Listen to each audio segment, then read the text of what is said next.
Welcome to Awakened Path Radio, helping to spread love and light for the highest and greatest good. I'm your host, Reverend Candace Nadine Breen, spiritualist minister and healing minister. For more information, including show updates, courses, workshops, events, resources, and more, visit my website, awakenedpathonline.com. Again, that's awakenedpathonline.com. Now on to today's show. Today I have with me Wachian Welch, Shamanic Practitioner,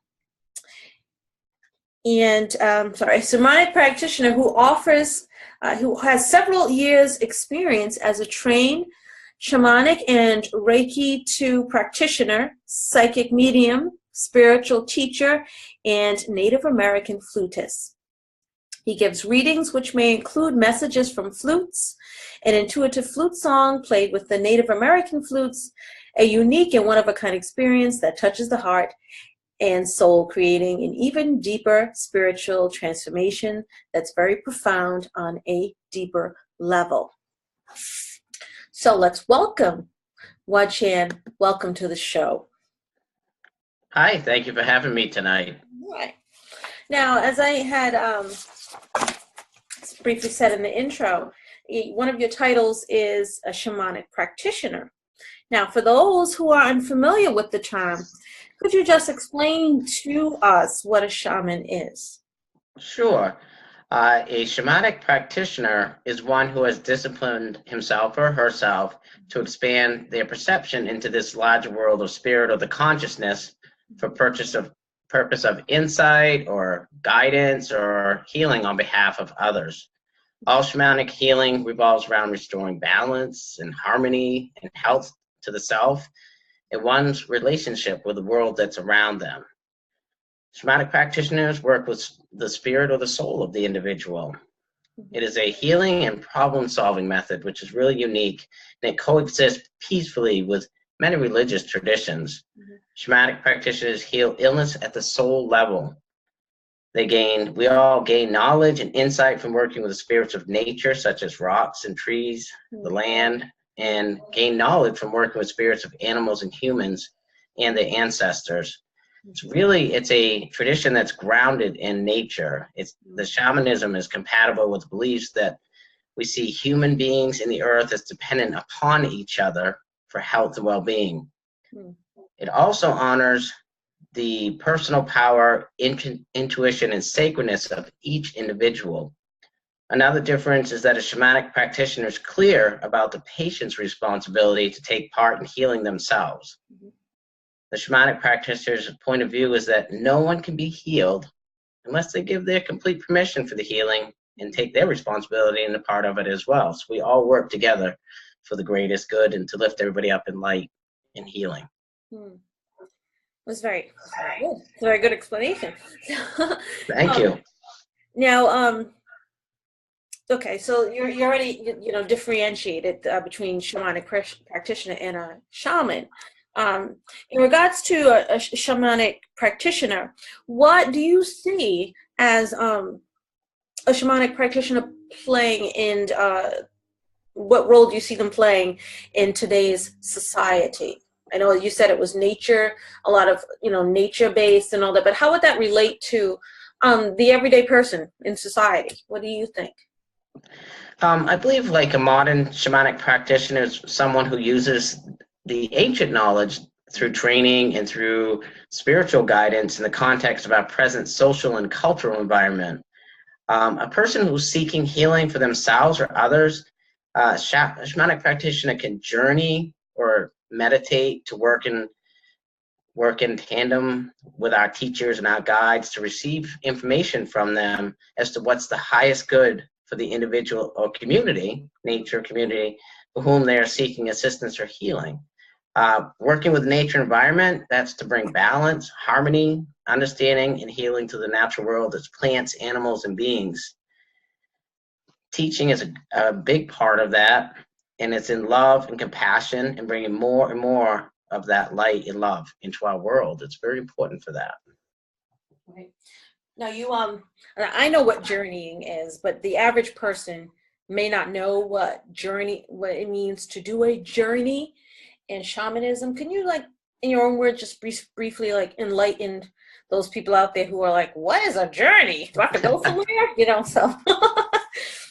And it is a journey. It's basically a meditative state. We've done a lot of training to get into a deeper meditative state to seek guidance and assistance and knowledge to bring back to this world to help and aid with the healing or teachings or information that's required at the time. And now you can also journey to meet your spirit guides, am I correct? Right? That's it. You can journey to meet your spirit guides, your totems, or your spirit animals. That's so awesome. I did that once, and it was such a great experience. And I don't think the average person really knows how amazing it is. So tell us about your journey. I know we just used the word journey, but your journey to becoming a shamanic practitioner. How did you get there? Well, my journey to being a shamanic practitioner was really, like a lot of people, was inspired by spirit. And you'll hear a lot of us say that it was inspired by spirit. As a child, I understood nature, what its patterns were, the energies, the animals, the weather, etc. I just knew how to be in nature, walk with nature. So I was very drawn and pushed by spirit in my young adult years to take the shamanic journey process. After that training with a good friend of mine, the instructor told me about the core shamanic training program, and I thought it would be a really good fit for me because it's really based in nature and learning to help individuals and all of that combined together. I was accepted. I had to put in a request for it, so I got accepted into the training program, and it was a very intense and very involved training program. During that time, I was introduced to the Native American rattles and flutes, and that started my love of using them, teaching people how to make the rattles and utilizing both instruments in my shamanic healing practice. With the shamanic practitioner work, I add in the additional training that I've had with Reiki 2, psychic medium, and Akashic records. Yeah, it's very powerful to bring all of that together. And the shamanic training has tuned my energies to receive and give messages from nature spirits, a gift that I consider very sacred and honored to be chosen to do. It's very profound. Oh, yeah. Yeah. Now, not to interrupt you, but when you were in high school or anything like that, did you know you had these gifts? I think I've known I've had the gifts, and it's, again, you hear a lot of us say, since a little child. When I talk about little child being in nature, I grew up in the White Mountains of New Hampshire. Wow. And so when I was, little, I was out there in the woods year round, following the paths of the animals, listening to nature, where to go, where not to go, what the weather patterns were. I could see as a child at nighttime. I didn't have to have flashlights or lanterns at nighttime to get out. And in modern society, we are so disconnected with nature around us. And maybe, not to go off topic, but I think that's the reason why so much calamity is today, because we've lost touch with the Earth Mother and the signs and the communications with nature and all of that. Right. We all have the ability, even a little bit, to go back to that. Right. It's our choices that we choose, the choices we make and all of that. But I'm glad you made a good choice in becoming a shamanic practitioner. And then one day, did you just say, hey, I'm a shaman? Or, you said you had to make a request. Could you tell us a little bit more about what's involved in making a request to I guess be in the program. I think that's what you said, in training. That's correct. I'm considered a shamanic practitioner. Like a shaman would be somebody who has trained and comes from the lineage and heritage of a native culture or a culture of some sort of that part. So with me being a shamanic practitioner, I had to submit to the program directors and coordinators what kind of training I've had, what my intent was at the time, what I was going to use it for future use. And they took all of this into account to see if this would be a fit for their program and a fit for me to learn that, to take it out to help betterment. Okay, that's very, very inspiring. And how has your heritage played a role in your spiritual journey, if any? As I said, I've got just very little Native heritage in me, believe it or not. Yeah. My twice or third great grandfather was Native American from the Penobscot Nation here in Maine. So that's quite a ways back. But my influence of the Native American is very spiritual for me. I love the culture, the traditions, the connectedness to nature, and I especially love the Native American flute. Yeah, I had the beautiful music too, by the way. Oh, thank you. Yeah, it's a gift. It really is. It's very beautiful.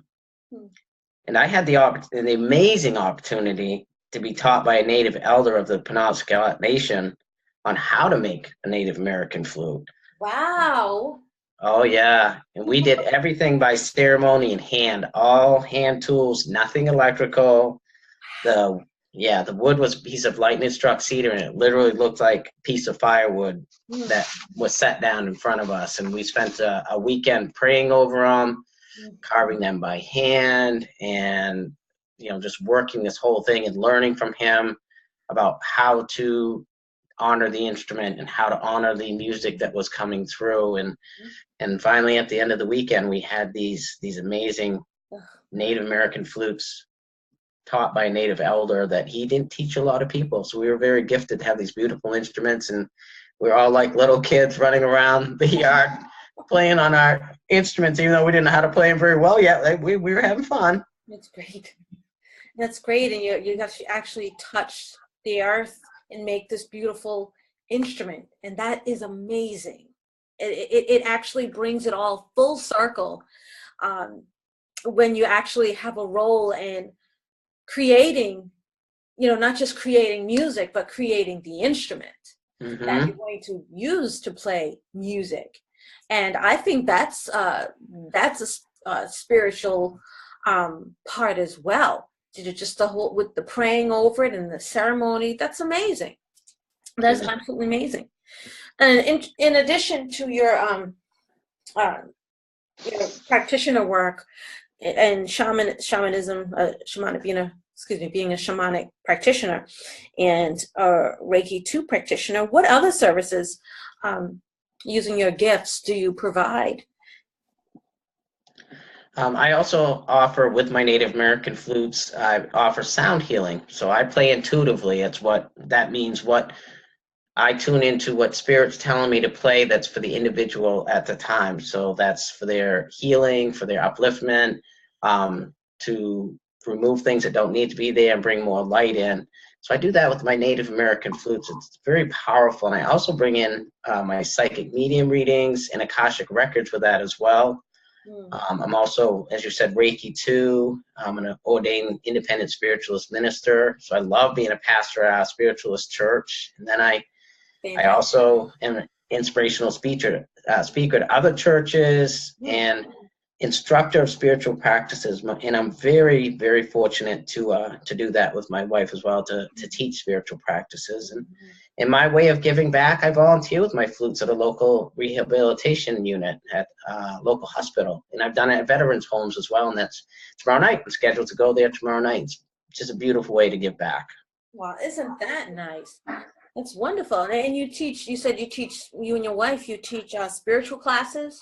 Yes, we do. We love teaching that and seeing people broaden their skills and learn and grow. It's absolutely amazing.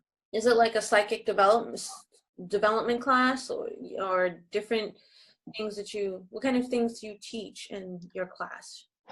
My wife and I teach, it is a spiritual development class that my wife and I teach. It's awakening people up to their experiences. It was a concept that I'd come up with and started teaching it, and then we decided to do it together. And we bring, what is the terms and how do you feel comfortable with it and how do you grow and in the protection part of it and healing yourself and healing others through spoken words and the messages. And it's so very powerful to do that. And see people have that beautiful gift just come to fruition. We all have it. It's just a matter of pulling it out a little bit, just watching it grow like a little bit of a flower. It's really beautiful. And that's such a beautiful gift that you and your wife are giving to people. You don't really hear of, for lack of a better term, awakening classes. A class geared towards awakening people and helping them utilize and realize their gifts. Usually people just wait to awaken. Yeah. Wait to awaken, or something happens to them, and then they're all of a sudden they're discovering all of these things about themselves, but they're left not being able to, not having the skills to be able to fully utilize their gifts and to help other people. So it is a really good thing what you and your wife are doing, and I applaud you on that.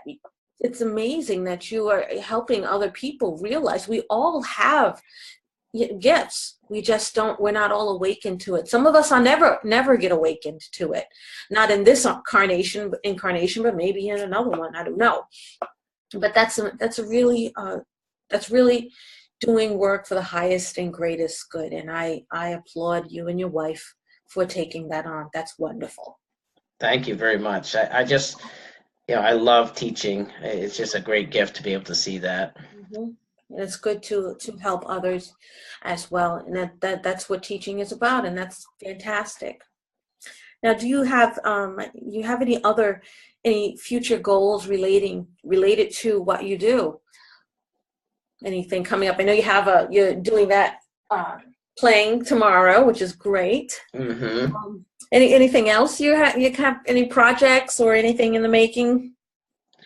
I keep on plan on instructing people, and I keep coming up with different workshops and things like that, because I also teach on my own, and I also part of the teaching as well is holding like gallery readings and bringing my flutes in that way, and also doing the sound healing one-on-one with people and bringing that part in as well. So I want to do that, continue doing that with it as well. I just love teaching people. I think it's such a passion of mine, and just to see the light fill in the people, as I'd said. And we all learn from them as well. That's the amazing part as well. I plan on getting back into recording studio soon to record another one of my inspirational flute music. So that's going to be pretty exciting to do that. So wintertime up here is a good time to do things like that. Yeah, winters up there can be pretty brutal. So I guess that allows a lot of free time to do stuff when roads are icy or covered with snow. That's right. Yeah, but your music is beautiful, and I'm glad that you're going to go. You're making a goal to get back to the studio and to record some more of that beautiful music. Thank you. Now, how can listeners find out more about what it is you do, what you offer, how to get into your classes, or when your CD's coming out, or to order other CDs? How can they get in touch with you in our virtual world here? Well, I have a wonderful website, and it's called rollinwithspirit.com, and that's ROLLINWSPIRIT.com. Mm-hmm. And that has my contact information, events, and has my bio on there. You can get snippets of my music and purchase my current CD that I have out there. You can purchase that right off of my website, which is phenomenal way to do that. My email address is on there as well. It's Wachian Welch 44 at Gmail. So that's WACHIAN and the numbers 44 at gmail.com. Excellent. I've enjoyed speaking with you again here on this wonderful day. And thank you for coming on to our interview. Well, thank you very much for having me. It's been a pleasure speaking with you. Fantastic. Thank you so much, Wachian. Keep doing the good work that you're doing. Thank you, I will. You're welcome. Well, that's all the time we have for today, everyone. As always, you can visit awakenedpathonline.com for show updates, courses, workshops, event, resources, and you can even listen to all our shows. I'm Reverend Candace Nadine Breen, and thank you for listening to Awakened Path Radio. Namaste and blessed be.